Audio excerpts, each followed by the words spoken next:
고린도후서 1장 8절에서 11절.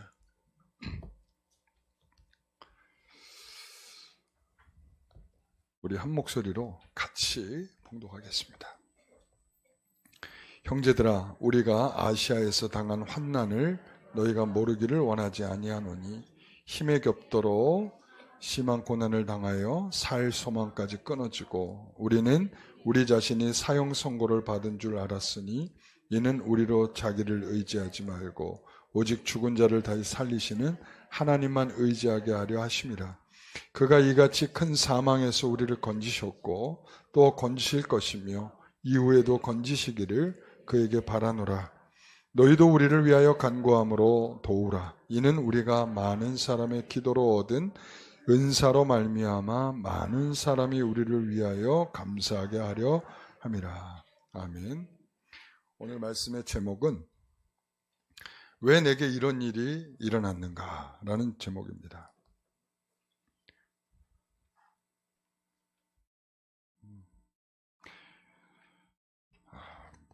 왜 내게 힘에 겨운 일들이 있을까? 우리 한 번쯤은 다 생각해 보셨죠?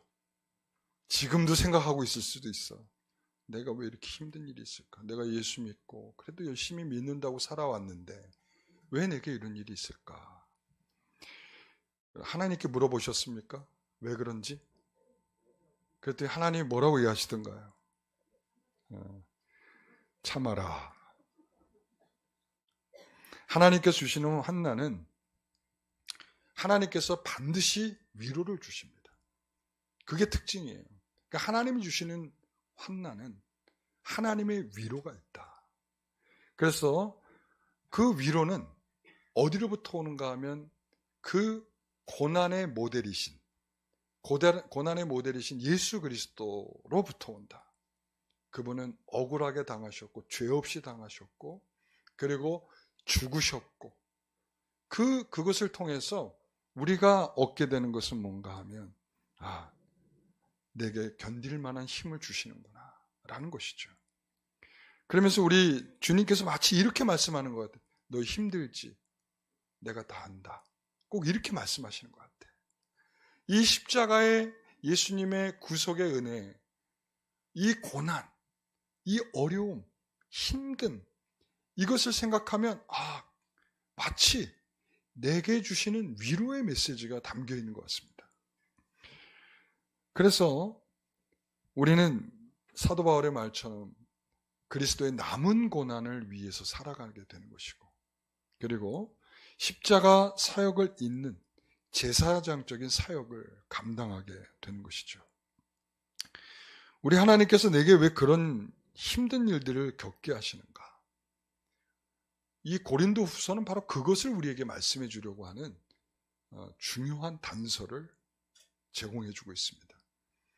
그러니까 우리는 그냥 힘든 일이 중요할 수 있지만 여기서 분명히 말하는 것은 뭐냐면 하나님을 의지하게 하기 위해서다라고 말하고 있어요. 자, 왜 고난을 주느냐? 왜 환난을 주느냐? 왜 힘든 일을 주느냐? 사람을 의지하지 말고 나를 의지하라. 하나님을 의지하라. 라고 하는 의미가 담겨 있고요. 그 다음에 그것을 통해서 네가 그 어려움을 겪으면서 하나님으로부터 위로를 받지 그 위로를 받은 것을 통해서 또 다른 환난을 겪고 어려움을 겪고 있는 사람에게 찾아가서 제사장적인 사역을 감당하라 라고 하는 의미에서 우리에게 이 어려운 일들을 겪게 하신다 라고 말씀을 해주고 있다는 거예요. 굉장히 중요한 이야기죠. 어떻게 보면 우리는 그런 것을 깊이 생각할 줄 모르고 살아가고 있지만 고린도 후서에서는 매우 중요한 주제 중에 하나인 고난의 목적이 뭐냐? 고난의 이유가 뭐냐? 오늘 그것을 우리에게 말씀해 주고 있다. 이렇게 얘기할 수 있어요.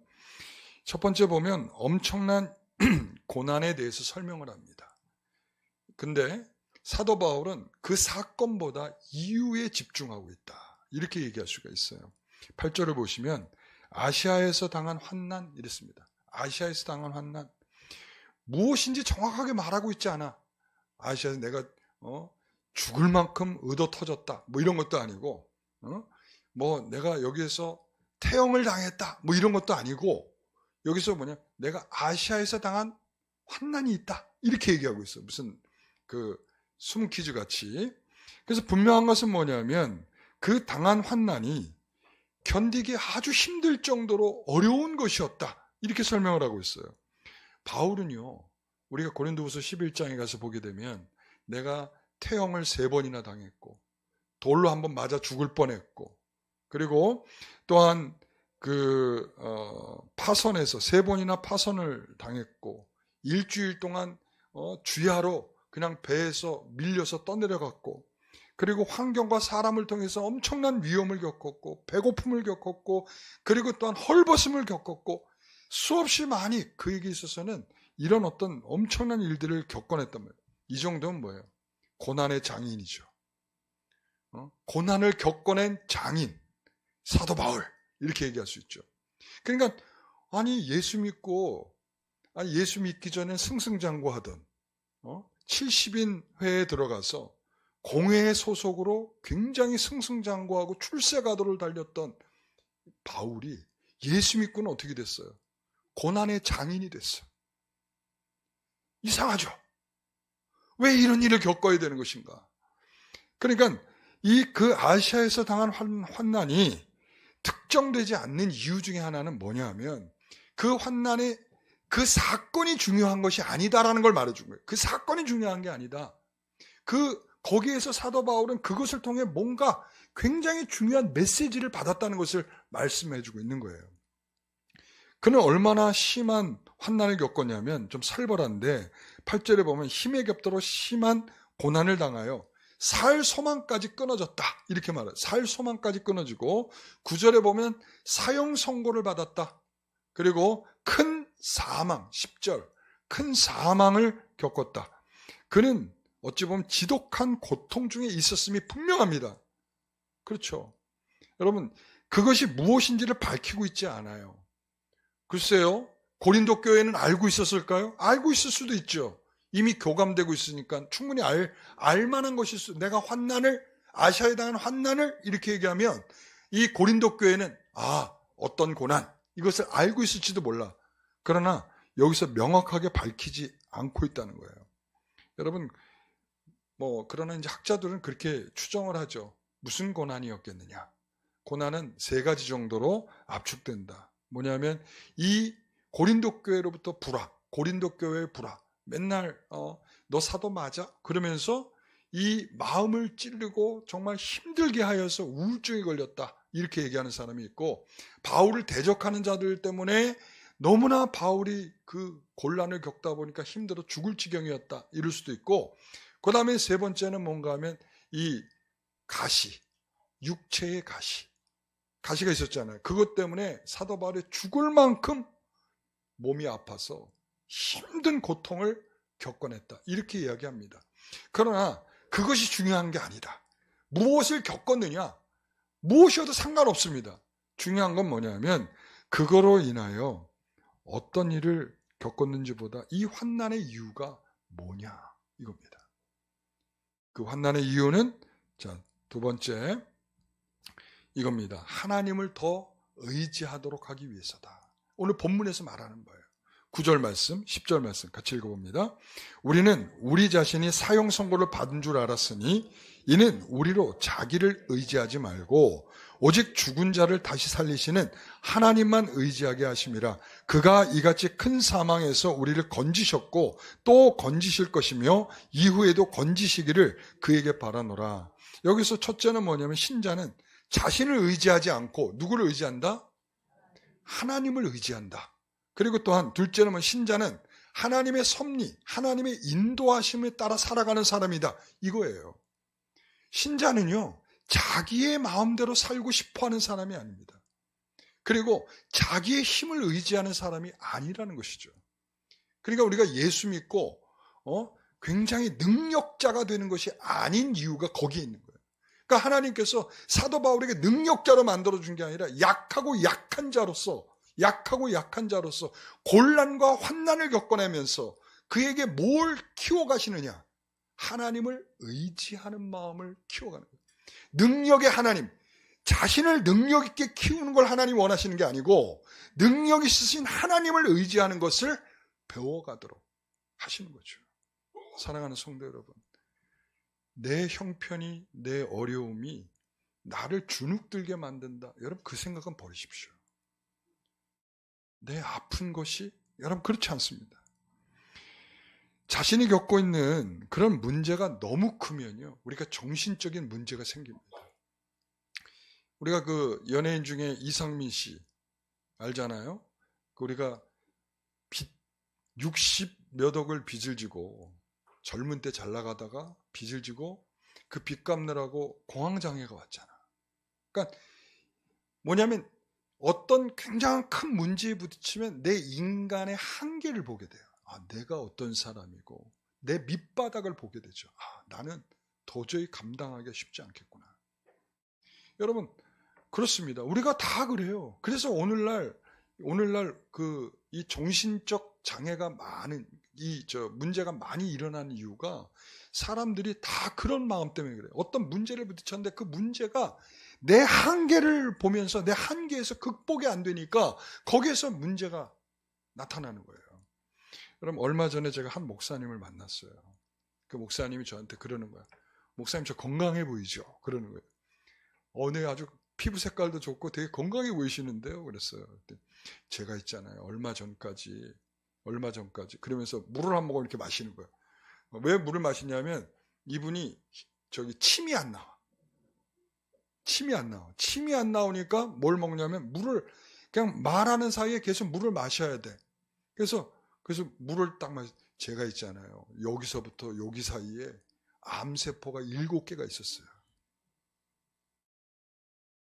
그런데 수술도 받았고 그러면서 제가 그때 처음 겪었던 마음은 뭐냐면 암담하더래요. 그리고 목사가 돼가지고 암이 7개나 생겼다는 게 누구 앞에 창피해가지고 말도 못하겠더라는 거예요. 그도 그렇죠. 그렇지 않겠어요? 우리가 다 그렇잖아요. 그런 마음 다 인지상정이잖아요. 그죠? 근데 그런 가운데 하나님께서 수술받고 치료받는 가운데 하나님께서 이런 마음으로 이끌어 가시더라는 거야. 뭐냐면 나를 의지하라는 거야. 나를 의지해라. 나를 전적으로 의지하라. 라는 그런 하나님의 마치 음성이 들리는 것 같은. 그래서 그동안 정말 자기가 얼마나 창피했는지 몰랐대요. 내가 목사랍시고 성도들한테 하나님을 의지하라는 말 그렇게 많이 이야기를 했는데 자기는 정작 보니까 한 50%쯤 의지하고 있는 것 같더라는 거지. 이런 일을 겪으면서도. 그러니까 전적으로 그러면서 어디에 다 쏠려 있었냐면 내가 여기서 병원 가서 이렇게 잘 치료받으면 낫겠지 쪽으로만 가 있는 거야. 그러니까 하나님이 그 일을 겪으면서 내게 주시는 마음은 뭐냐면 나를 의지하라. 하나님을 의지하라 라고 하는 것이었죠. 그러니까 비로소 그분이 깨달은 거야. 아, 하나님을 의지해야 되는구나. 그러면서 밝아졌어요, 이분이. 그러면서 자신 있게 제가요, 암세포가 7개가 있었잖아요. 이러면서. 그러나 지금은 없다는 거야. 그러나 이제 그 후유증들이 남아있는 거지. 이 침이 안 나오고, 뭐 이런 후유증들이 남아있는 거예요. 저는 이렇게 침이 이렇게 너무 나와서 지금 탈인데, 지금. 그러니까, 그 얼마나 괴로운 일이겠어요. 그죠? 그러니까, 하나님께서 내게 이런 일을 겪도록 하셨는지, 그러니까 우리는 있잖아요. 그 사건에 우리는 매몰돼. 내가 왜 이런 일을 겪고 있는지 보다는 너무 힘들다. 나 이 일 때문에 죽을 것 같아. 나 정말 어려워. 그러니까 사람들한테 다 이야기를 하죠. 나 이거 너무 힘들어 죽겠다. 어쩌고 저쩌고. 그러면서 사람들에게 뭘 그냥 많이 힘들겠구나. 이러면서 사람들의 위로를 생각해. 그러나 사람의 위로는 의미가 없어요. 중요한 건 뭐냐면 하나님께서 사람을 의지하지 않고 너를 스스로를 의지하지 않고 하나님을 의지하라는 하나님 주시는 은혜의 사인이에요. 환난은요. 고통을 주시려는 게 아니에요. 여러분 생각해 보세요. 이것은 바로 바울은 살 소망까지 끊어졌다고 말해요. 그 말은 뭐겠어요? 내 힘과 내 의지로는 극복할 수 없습니다라는 말이에요. 내 힘으로 헤쳐나올 수 있는 힘이 없습니다라는 말이죠. 사람은 죽음 앞에 정직합니다. 진짜 죽음 앞에 가면 사람들이 정직하게 돼 있어요. 죽을 만큼 힘들면 정직해집니다. 무엇을 의지해야 되는지에 대한 요구를 받습니다. 너 사람 의지할래? 아니면 너를 의지할래? 네가 스스로 잘 극복해 볼래? 아니면 돈을 의지해 볼래? 뭐 할래? 바로 거기에서 분명한 답이 나와요. 정직한 답이 나옵니다. 하나님을 의지하는 것이 우리에게 정답이 되기를 소원합니다. 저는 금요기도회 때 우리 성도들이 아픈 성도들을 위해서 기도하잖아요. 우리가 매주마다 기도하면서 그 성도들을 위해서 기도할 때 제가 같이 거기 수식어가 붙어 있는 게 있어요. 그 기도 내용에 뭐라고 써 있냐면 이것을 통해서 하나님을 의지하도록. 그러니까 여러분, 하나님께서 그 모든 것들을 그냥 주실 이유가 없어요. 나에게 고통을 주려고 하나님 그렇게 할 리가 없어요. 그건 뭐냐면 하나님 이유가 있다는 거야. 목적이 있다는 거야. 그러니까 그 목적을 헤아리지 못한 채 계속 아프다고 그냥 투정이나 부리고 그 정도로 있다면 그거는 신자답지 못한 거예요. 사랑하는 성도 여러분, 하나님은 그 아픔을 통해 하나님을 의지하고 기도하기를 원하십니다. 그래서 아프다는 거, 괴롭고 힘들고, 여러분 어떤 성도는 창피하게도 여길 수 있어요. 그렇게 인식할 필요가 없어요. 왜? 그 아픈 것은 저주가 아닙니다. 축복이에요. 하나님께서 그것을 통해서 나를 의지하라 라고 하는 하나님의 축복의 사인입니다. 여러분, 에스겔 선지자에게 하나님의 사랑의 방식을 말씀하실 때, 지금 우리 큐티하고 있는 본문들이잖아요. 하나님께서 분노하시고, 그리고 또 하나님께서 심판하시겠다고 포로로 끌려가고 잡혀가게 만드시고 매를 때리고, 그런데 그것을 뭐라고 하면 내가 너를 사랑한다 라고 말씀하고 있다는 거예요. 그리고 사랑하는 자에게 이렇게 요구를 하죠. 너희는 목석을 숭배하지 마라. 목석, 나무와 그리고 희한한 돌들을 숭배하지 마라, 이렇게 얘기하죠. 그러나 하나님 또 한편은 이렇게 얘기합니다. 우상 숭배를 해라. 우상 숭배를 해라. 이상하죠? 여러분, 우상 숭배를 하라는 쪽과 목석을 숭배하지 말라는 것은 아주 간격이 짧아요. 본문이 몇 절 차이에서 나오지가 않아요. 그 이유가 뭘까요? 내 백성에 대한 요구예요. 내 백성에 대한 요구는 네가 불편하고 힘들더라도 거기에 젖어들지 말고, 거기에 흥분하지 말고, 그러나 내 백성이 아닌 자에게 있어서는 우상을 섬기든지 말든지 관심이 없다, 이 얘기를 하고 있는 거예요. 여러분, 하나님의 관심은 때로는 우리에게 여러 가지 고난과 환난을 통해서 하나님 우리에게 주신다는 사실이죠. 여러분, 이것을 인식하지 못하면 늘 우리는 그 숙제에 빠져 있어. 왜 하나님 나에게 이런 어려움을 주실까? 내 백성에 대한 하나님의 사랑입니다. 여러분, 하나님께서 징계가 없으면 사생자라고 말하고 있잖아요. 하나님의 사랑은 때로는 우리가 아주 싫어하는 내용들로 하나님의 사랑이 표현되고 있다는 사실이에요. 여러분, 그걸 기억하십시오. 하나님은 바울을 사랑하시는 거죠. 그렇죠? 그러나 바울은 살 소망이 끊어졌대. 사형 선고를 받았대. 큰 사망을 겪었대. 그러면서 바울은 오직 죽은 자를 다시 살리시는 하나님만 의지하게 되었다는 거예요. 굉장히 뭔가 논리적으로는 맞지 않지만 우리는 하나님께서 그렇게 믿음을 가진 성도들을 그런 방식으로 이끌어 가신다는 말씀이죠. 9절의 말씀을 다시 한번 읽어봅니다. 이는 우리로 자기를 의지하지 말고 오직 죽은 자를 다시 살리시는 하나님만 의지하게 하심이라. 아멘. 이는 우리가 하나님을 위해 살지 않고 하나님을 의지하며 사는 의미를 확인하게 되는 것인데요. 빌립보서 1장 20절에서 24절 말씀을 같이 한번 읽어보겠습니다. 나의 간절한 기대와 소망을 따라 아무 일에든지 부끄럽지 아니하고 지금도 전과 같이 온전히 담대하여 살든지 죽든지 내 몸에서 그리스도가 존귀하게 되게 하려 하나니 이는 내게 사는 것이 그리스도니 죽은 것도 유익함이라. 그러나 만일 육신으로 사는 것이 이것이 내 일의 열매일진데 무엇을 택해야 하는지 나는 알지 못하노라. 내가 그 둘 사이에 끼었으니 차라리 세상을 떠나서 그리스도와 함께 있는 것이 훨씬 더 좋은 일이라. 그렇게 하고 싶으나 내가 육신으로 있는 것이 너희를 위하여 더 유익하리라. 아멘. 사도 바울은 뭐냐면 얼마나 힘들면 이런 얘기를 할까 하는 생각이 들죠. 얼마나 힘들면 죽는 게 저는 편해요. 우리 그렇잖아요. 하나님께 기도할 때 하나님 저 너무 힘들어요. 빨리 죽게 해주세요. 이렇게 기도하시나요? 네? 그런 분들이 있어. 내가 보니까 하나님 빨리 좀 데려가 주세요. 빨리 천국 가고 싶어요. 이런 분들이 있어. 우리가 기도하다 보면 저는 근데 그런 기도가 그렇게 썩 좋은 기도라고 생각하지 않아요. 왜 그런가 하면 하나님께서 우리에게 다 주실 만한 것들을 주시고 계시는 거예요. 제가 얘기하죠. 그것을 통해서 이제 다음번 두 번째 주제인데, 그것을 통해서 하나님은 내가 겪고 있는 걸 통해서 하나님의 큰 위로를 받게 하시고, 위로받은 그것을 또 그 일을 겪고 있는 누군가에게 그 일을 위로하도록 하나님께서 보내고자 하는, 사명을 주고자 하는 그런 은혜가 있다는 거죠. 여러분, 그래서 여기에서 사도 바울은 내가 육신으로 있는 것이 너희를 위하여는 더 유익하다, 이 말은 뭐겠어요? 내가 그래도 이런 고난과 힘든 일들을 겪어낸 이 마음을 통해서 내가 너희들에게 다가가서 너희들을 위로하고 너희들에게 하나님의 은혜를 전달하는 것이 더 낫다, 이렇게 말하는 거죠. 여러분, 하나님을 의지하는 것이 궁극적으로 하나님께서 나를 사용하실 때 어떻게 사용하신다는 거예요. 여러분, 우리가 배트맨처럼, 여러분 슈퍼맨처럼 우리를 능력 있게 삼으신다, 제가 아까 그렇게 하지 않는다고 말씀드렸죠. 여러분, 그 능력을 가진 하나님을 의지하게 하는데 목적이 있다, 이렇게 얘기한단 말이죠. 우리는 반대로 생각한단 말이야. 그러니까 환난이나 고난이 우리가 잘 이해가 안 돼. 그러니까 예수님께서 왜 십자가를 지셔서 왜 우리를 구원하는지 이해가 잘 안 돼. 우리는 말로는 예수님이 우리에서 십자가에 죽으셨어요 라고 말하지만 그게 잘 이해가 안 돼.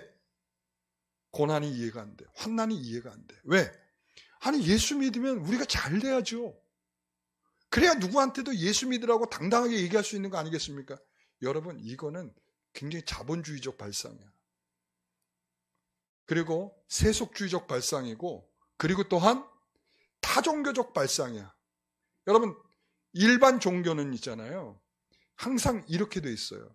내가 얼마나 치성과 정성을 잘 들여서 그 신으로부터 좋은 것과 유익을 받아낼 수 있느냐, 이거죠. 그게 목적이야. 다른 목적은 없어. 내가 예수님을 잘 믿고, 이렇게 우리가 얘기하는 것처럼 내가 예수님을 잘 믿고 이 세상에 희생하는 사람이 되게 하옵소서, 이런 기도는 할 리가 없어. 할 리가 없죠. 그들의 기도는 뭐냐면, 내가 더 정성을, 내가 더 새벽에 나와서 더 많은 시간 내가 빌 테니까 저에게 복을 주십시오. 이게 목적이죠. 우리는 그런 관점이 늘 우리의 앞장서 있기 때문에 우리에게서 우리가 예수 믿으면 잘 돼야 된다, 슈퍼맨처럼 돼야 된다, 이 생각을 한단 말이에요. 아닙니다. 하나님은 우리를 더 연약하게 만드셔서 하나님을 더 능력 있는 하나님을 의지하도록 하는 게 목적이다. 여러분, 마음에 안 들 수도 있지만 제 얘기가 아닙니다. 여러분, 능력의 종 누가 있어요? 엘리야가 있죠. 엘리야 하면 능력의 종이요, 불을 막 내리고 난리죠. 예? 그리고 890명과 이 아세라 바알 이 선지자들과 능력의 싸움에서 이겨낸 사람이죠. 그런데 그 다음에 뭐 해죠? 그 다음엔 도망치는 거야. 그 다음에는 인간적인 두려움이 생겨서 도망쳐가지고 그냥 북쪽에서 남쪽으로 그냥 가장 밑땅까지, 보엘세바까지 도망가가지고 로뎀나무 아래에서 뭐 하고 있어요? 죽여주세요. 그게 인간이에요. 우리가 능력을 키워간다 생각하지만 엘리야 만약에 능력을 키워간다면 더 키우셨어야지. 근데 하나님 그런 방식이 아니라는 거야. 그러면서 하시는 말씀이 뭐라고 그래요? 내가 남겨놓은 자 7천이 있다. 이 말씀은 너도 남겨놓은 자 중에 하나다, 이 말이에요. 하나님이 너를 남겨두셨으니까 남은 것이고, 하나님께서 너에게 능력을 주시니까 때로는 능력을 발휘할 수도 있는 거다라는 점이죠. 그러니까 하나님이 능력을 주시지 않으니까 너 어떻게 됐어? 무섭고 두려워서 너 도망쳤잖아. 죽기를 구했잖아. 이런 거예요. 그러니까 우리가 착각을 해서는 안 돼. 우리는 그분에 의지하고 충성스러운 종이 되기를 바라는 거예요. 우리 하나님께서는 우리가 하나님 앞에 충성스러운 종이 되기를. 고린도후서 4장 7절에 보면 우리가 이 보배를 질그릇에 가졌으니 이는 심히 큰 능력은 누구에게 있어요? 우리에게 있는 거 아니에요? 우리에게 있지 아니함을 알게 하려 하십니다. 이 얘기를 하고 있는 거예요. 내 말이 아니라니까. 저는 제 말을 잘 안 해요. 약간 하나님의 말씀을 비틀어 가지고 그 말을 그대로 전하는 거야. 그러니까 뭐냐면 여러분 질그릇이 중요한 게 아니고 뭐가 중요해요? 보배가 중요한 거예요. 보배. 거기에 뭘 담았어? 질그릇에 보배를 담은 거야. 그랬을 때 무슨 그릇이 되죠? 질그릇이 보배 그릇이 되는 거야. 하나님께서는 질그릇을 금그릇을 만들 생각이 없으세요. 금그릇을 만들 생각이 없으셔. 왜? 하나님의 능력이 보배에 있다라는 걸 늘 알려주시기 위해서 질그릇은 질그릇 상태로 계속 내비들어 주시는 거야. 그러니까 그 질그릇이 자꾸 금그릇이 되려고 그러면 시험에 드는 거야. 사람의 성도분. 많은 사람들이 그렇게 시험 들어. 자기를 자꾸 금그릇으로 만들어 달래. 금그릇이 네 그릇이냐? 아니요.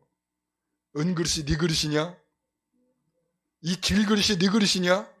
아, 그래요. 바로 그거예요. 그러니까 우리는 금그릇도 아니고 은그릇도 아니에요. 우리는 어떤 그릇이요? 질그릇이에요. 투박해요. 볼품없어요. 누가 보면 절대 안 가져가요.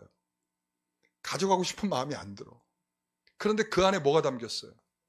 보배가 담겼어. 그러니까 그 그릇의 가치가 바뀌는 거예요.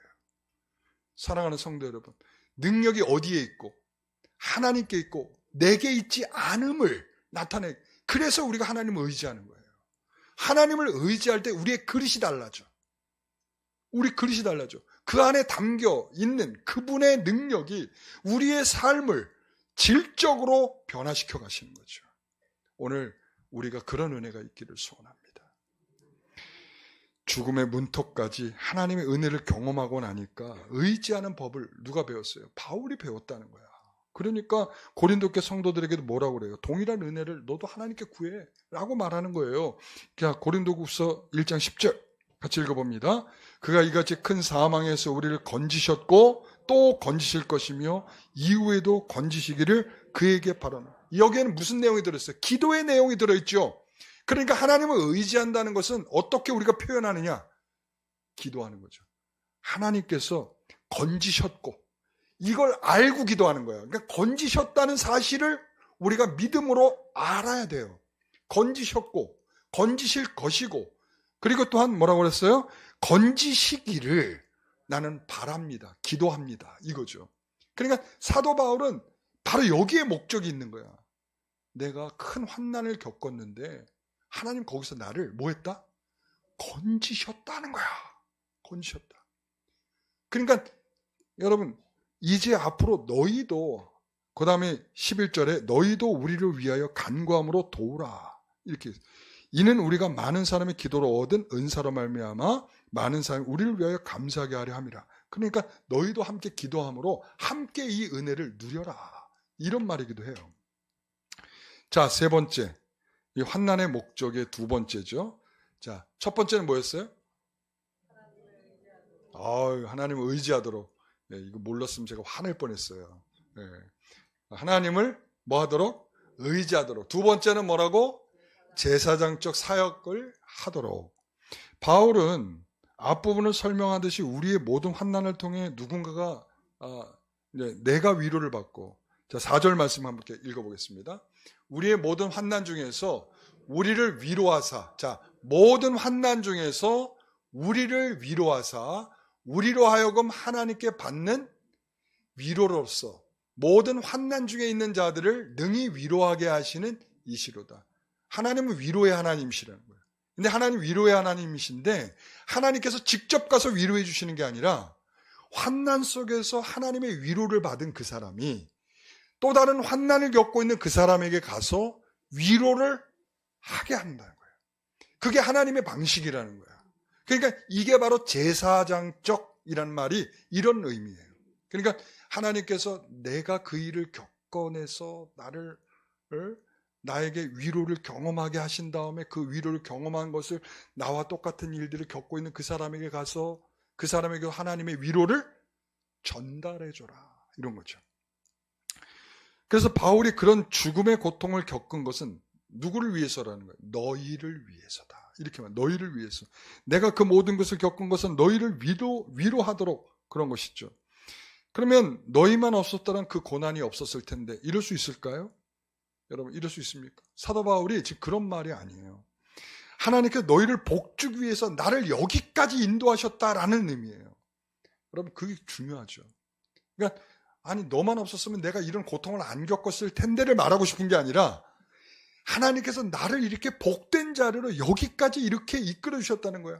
그러니까 고난을 받든 환난을 겪었든 힘든 일을 겪었든 죽을 만큼 맞았든 파선을 당해서 죽을 공포를 느꼈던 그게 중요한 게 아니고 그 가운데서 내가 그렇게 쓰임 받아가지고 지금 너희들 앞에 이 위로를 줄 수 있는 사람으로 지금 있을 수 있다는 게 가장 복 있는 일이다. 지금 그 말을 하고 싶어 하는 거죠. 이 사명을 느끼는 거예요. 여러분, 그러니까 내가 어려움을 겪고 있을 때 힘들어 죽겠네. 나는 왜 또 이런 이 꼴이야. 여러분, 이렇게 되는 순간 여러분, 하나님께서는 1차원적으로는 뭘요? 하나님을 의지하도록 만드는 것이 1차원적이라면 또한 2차원, 우리가 또 한 차원 더 올라가는 건 뭐냐면 이 일을 통해서 누군가가 이제 앞으로 나를 통해서 위로받게 하겠구나를 생각한다는 거죠. 여러분, 이게 중요한 거예요. 내가 아팠어요. 근데 하나님의 위로를 받고 굉장히 내가 평안을 찾았어. 그러면 다른 아픈 사람들한테 뭘 줄 수 있어요? 위로를 줄 수 있어. 그래서 여러분, 병원에 입원했을 때 제가 전에만에도 얘기했잖아요. 병원에 입원했을 때 아파 죽겠다고 소리 좀 지르지 마시고, 예? 하나님 주시는 평안으로 여러분들이 담대함도 나타낼 줄 알아야 돼. 그래야 옆에 있는 환자가 아니 당신은 어떻게 그렇게 잘 이길 수 있어요? 라고 물어보면 뭐라고 얘기해야 돼? 저는 민방위에 가서 배웠어요.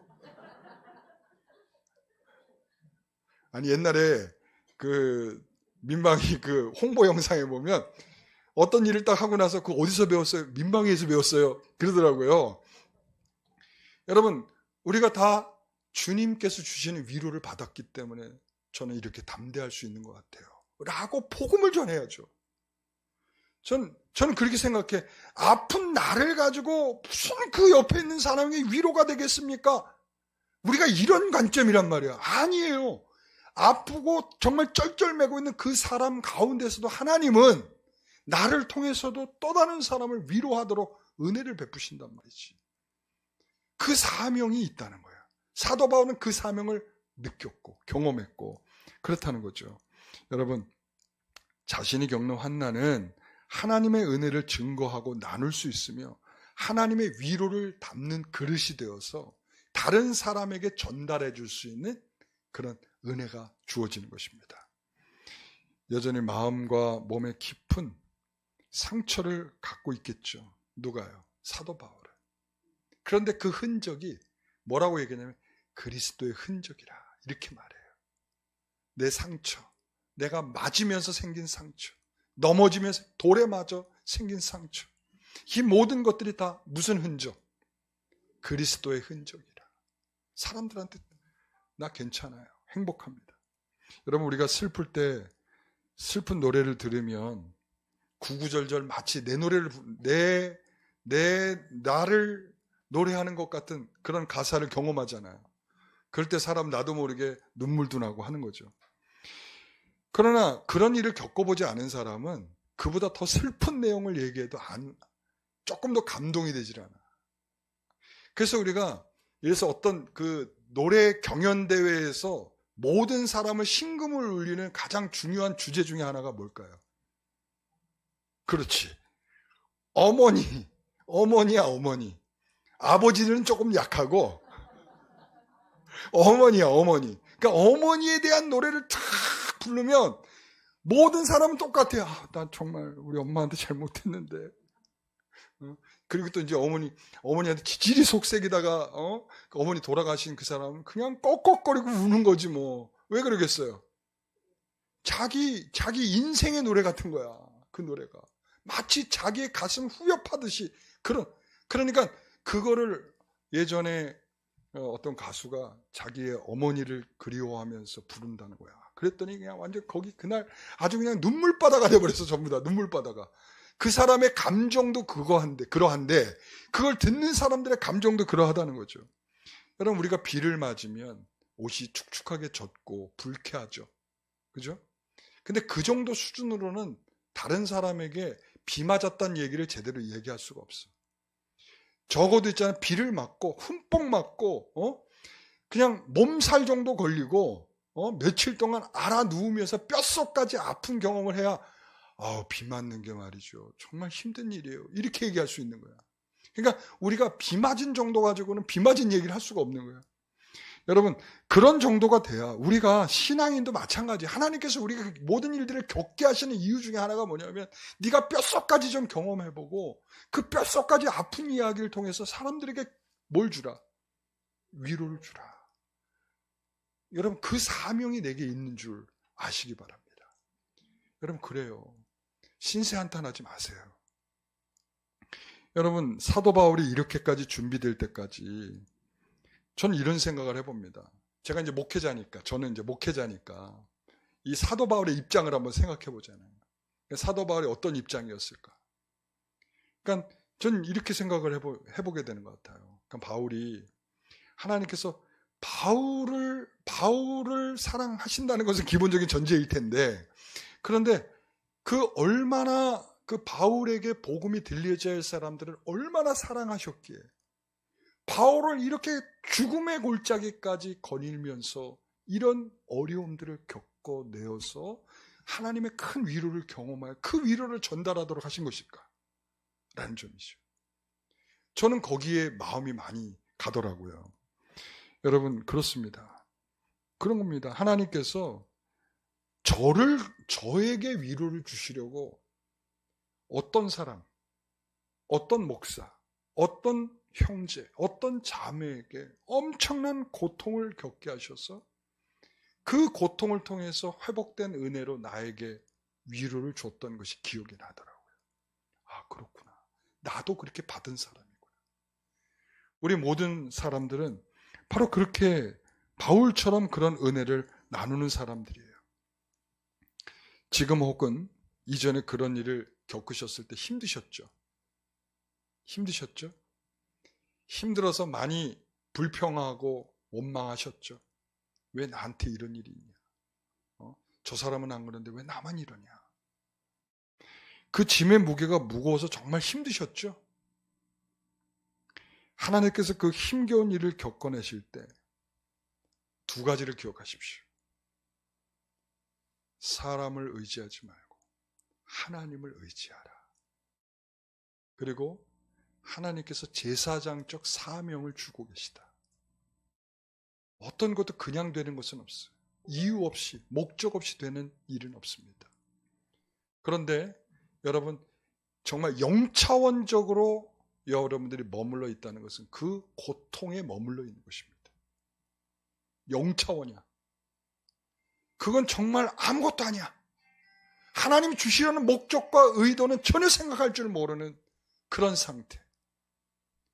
그러나 거기에서 눈이 떠지면 하나님을 의지하는 상태가 되는 것이고, 그리고 또 거기서 좀 더 눈이 떠지면 나는 이 일을 통해서 누군가에게 위로를 줄 수 있는 사람이 됐다라고 하는 제사장적 사명을 갖게 되는 거죠. 오늘 사도 바울은 거기까지 간 거고, 우리는 지금 어느 차원에 있을까요? 0차원, 1차원, 2차원, 어느 차원에 있을까요? 우리는. 여러분, 그러니까 이제 그 0차원에서는 적어도 일어나야 돼. 아시겠죠? 네, 오늘 우리 모든 성도들이 그런 은혜로 충만하시길 바랍니다. 하나님께서 어떤 것도 이유 없이 우리에게 주시는 건 없다. 기억하시고 그 이유의 목적이 하나님을 더 의지하라. 그리고 하나님이 우리에게 주시는 사명이 담겨 있다. 기억하시기 바랍니다. 기도하겠습니다.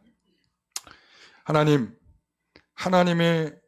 위로하시는 하나님으로서 하나님의 위로가 전달되기 위하여 때로는 나를 제사장적 사명을 주셔서 그 일을 힘겨운 일들을 겪도록 하나님께서 하셨는지 생각하게 되었습니다.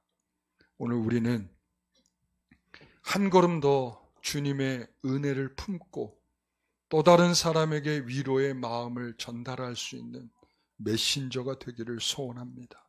하나님, 우리 아픔을 먼저 안아주시고 위로하여 주옵소서. 내 고통을 헤아려 주시옵소서. 그래서 하나님을 더욱 의지하는 성도가 되게 하옵소서. 나를 의지하지 않게 하고 능력을 의지하지 않게 하고 오직 하나님만 의지하는 믿음의 성도들이 되게 하옵소서. 모든 것 주님 앞에 감사하며 예수님의 이름으로 기도하옵나이다.